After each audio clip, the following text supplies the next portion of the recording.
Next up, Maureen Boyle.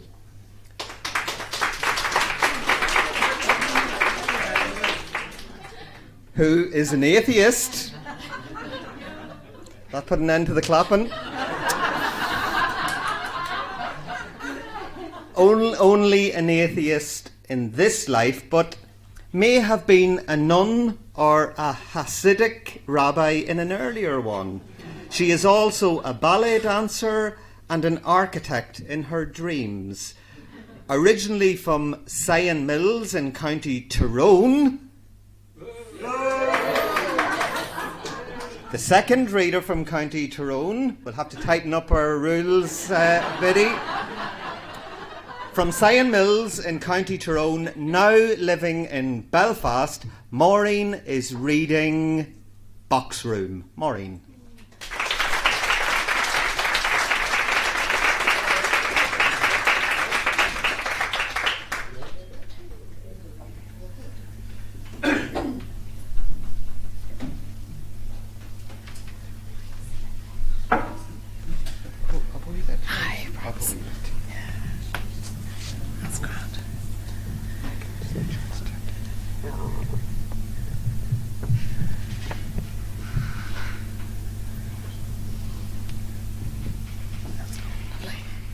Sorry for that awful introduction. I have to rewrite that.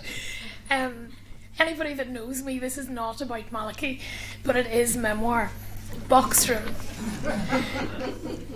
Returning from Europe on the ferry in a fog, I feel we're in an old 50s movie, all blacks and greys. We take the train from Dover up to London, avoiding the question of a dismembered house south of the river, and the raw fact that when we reach the city, we will part and go to 2 different rooms. You to a student hall going back to study, me to a basement flat on the edge of Hampstead Heath. I arrive in a room so full of cardboard boxes I can hardly see, and everything I own is in them. I have seen this room only once before. It smells a little damp. It is very dark. It is below the level of the street. The owner of the flat sleeps on the other side of the wall. I know where nothing is. I know I must lie down and sleep in this new bed. I know I will wake up and not know where I am. I know I will have new dreams. I know I will have to get up and go to work in the morning from this new place. I know I will have to learn a new phone number. I know I will have to buy food for myself and cook it. I know that I will have to live the next day and the next outside anyone's gaze. I know I will think of what you are doing almost every minute of every day. I know I can still smell you and hear your voice. I know that I must not call you. I know it is okay to be afraid. I know it is okay to cry.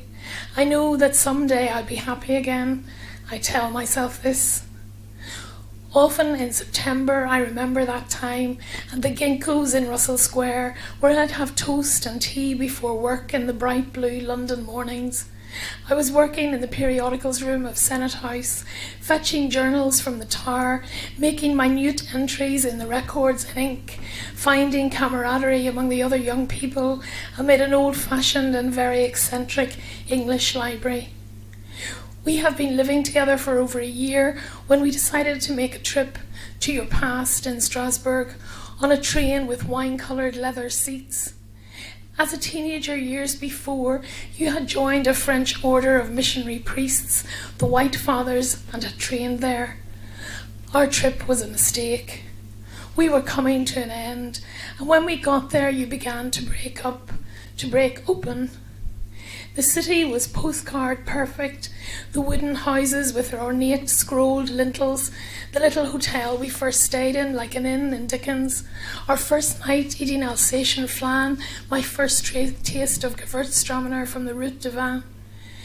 But then we went to stay with your friend, another ex-priest who had settled there, and you sat up with him all night crying. In the morning, his French wife drove you to the doctor, her tanned long legs in the driving seat of the Peugeot, perfect in a wrap dress. She made plum tarts for her pretty children who ran in from school. Why was I here? it was a mistake. And so we came back and parted, and for the rest of the winter I will slowly unpack the boxes and find a place for everything in that single room. I will read Anne Stevenson's bitter memoir of Plath in a rocking chair. I will listen for news of you from friends. I will walk down the hill to work past the wolves in the zoo. I will reread all of Anne Green Gables in a week of flu. I will walk on the heath on Sundays and eat cakes in Louis. I will sleep out a snow day.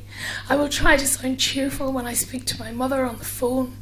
I will knit all the loss into a Donegal tweed jumper heavy enough to take it, and wait for spring and your inevitable February letter asking me to try again. And this is the jumper.